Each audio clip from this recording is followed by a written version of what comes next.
I can do for you? I mean, I'm here to help you in any way that I can. I don't need help anymore. I had my brothers, sisters, who stood by me and stuff. There's so many other brothers standing together. I'm sure he's with you against you. I'm sure that he's God.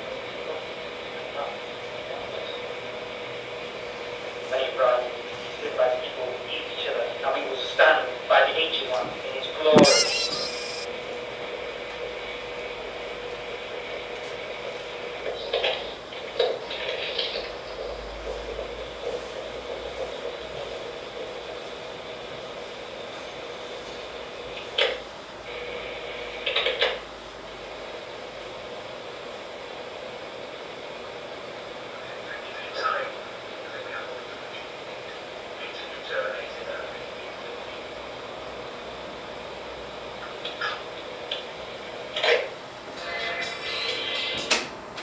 So it seems at the end of that audio you can't hear it very well, but we've analysed it and you can hear Lucy talking over the agent, and it seems as if the agent is becoming infected by this energy, this creature.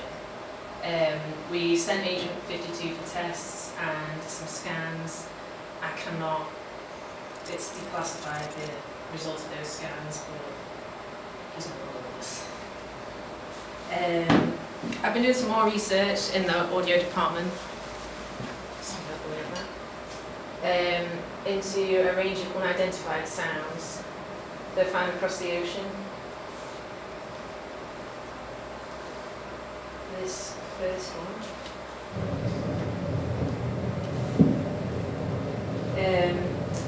has been titled Blue. It's from the National Oceanic and Atmospheric Administration. And is triangulated to some point in the South Pacific, and that's a remote point in the South Pacific. It was, it's a low frequency and high amplitude sound. It had been named not man-made, not geographical, no animal could have made it. It's louder than the sound of the loudest animal, which is the blue whale. So we have reason to believe it could be the creature resurfacing. It was picked up on a range of sensors, 5,000 kilometres in radius. So we have strong belief that this would be something inhuman.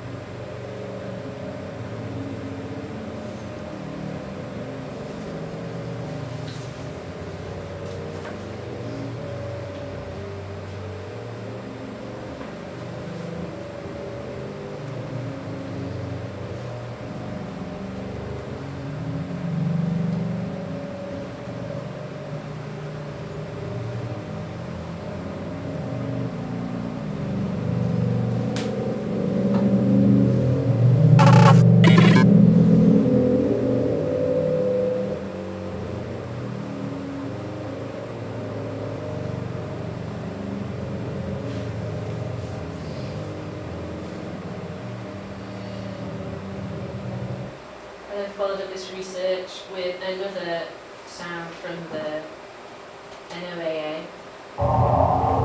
This is named Upstream, and again it was found in a remote point in the South Pacific. It's a upsweeping sound, seasonal, usually happens between summer and autumn, but it's been declining since 1991. We've labelled this an area of special interest and one that should be monitored.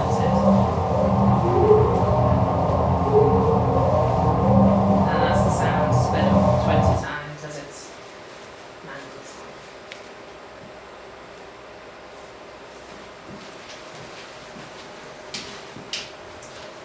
Hello, I am Gemma and I'm part of the Ancient Language and Runes Division.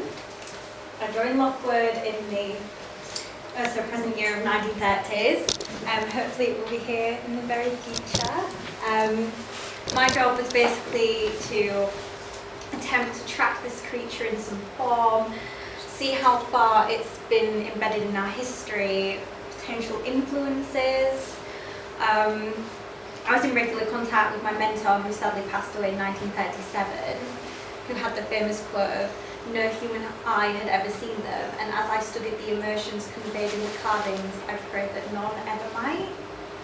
So my first research took me to, I just move this slightly because it's a bit funky.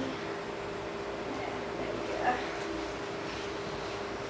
So my first step on my research actually encouraged me to travel to Bulgaria, where I went to the Magura cave that had paintings from like 600, 3000 BC, and was some of the earliest signs of human life on this earth. It did have,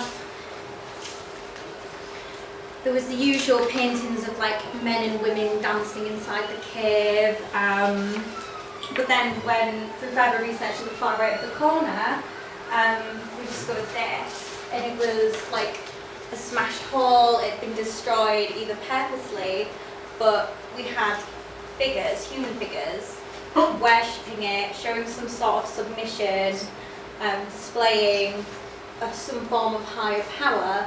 Sadly, this had been destroyed, whether purposely or not, so we couldn't really get much more from it. But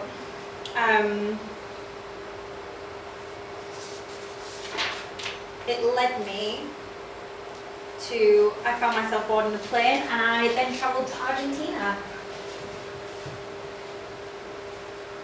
where this one was a bit more difficult.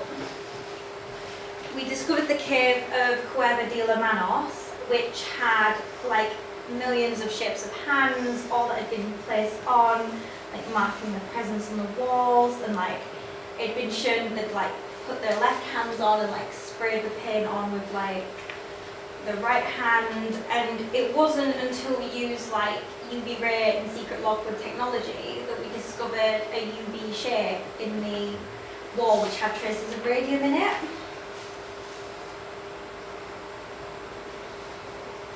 It lacks any definitive structure unlike the hands, and again, it just seemed normal. We took some traces back to the lab, but we couldn't really find much more from it.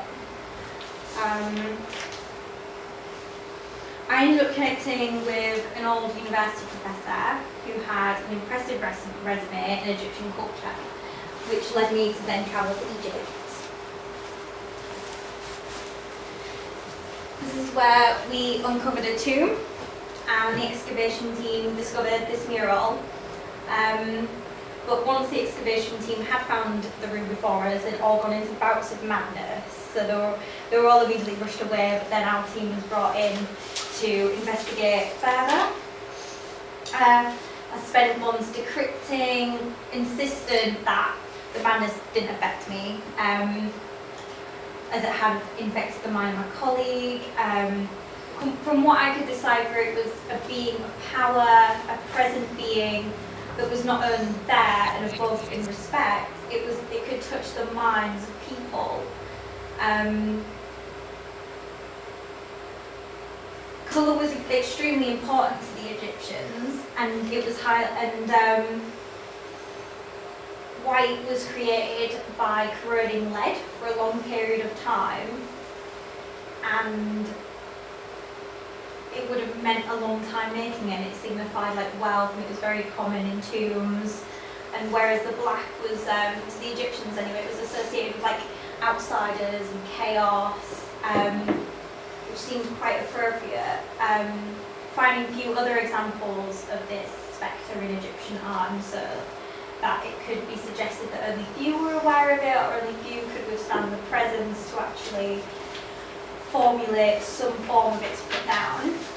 Through further excavation, we discovered,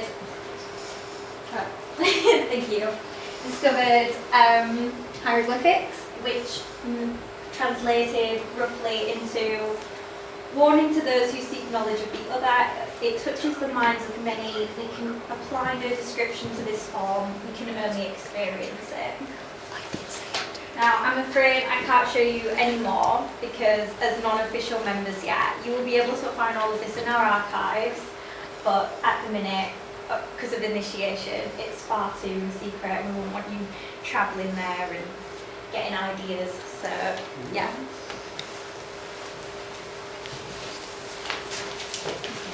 So, in the sector of prevention and collection, we work with agents in the field to find people who are getting too close to finding out that there's something that lurks on this earth.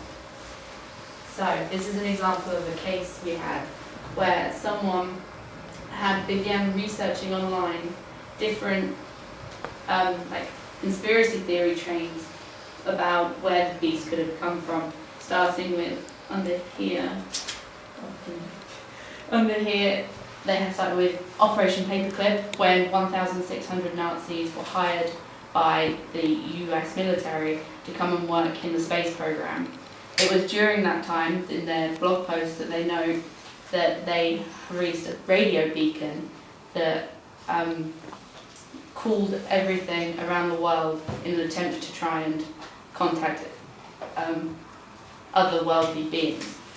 However, this caused their demon to come from the centre of the Earth, which they labelled Experiment 26419.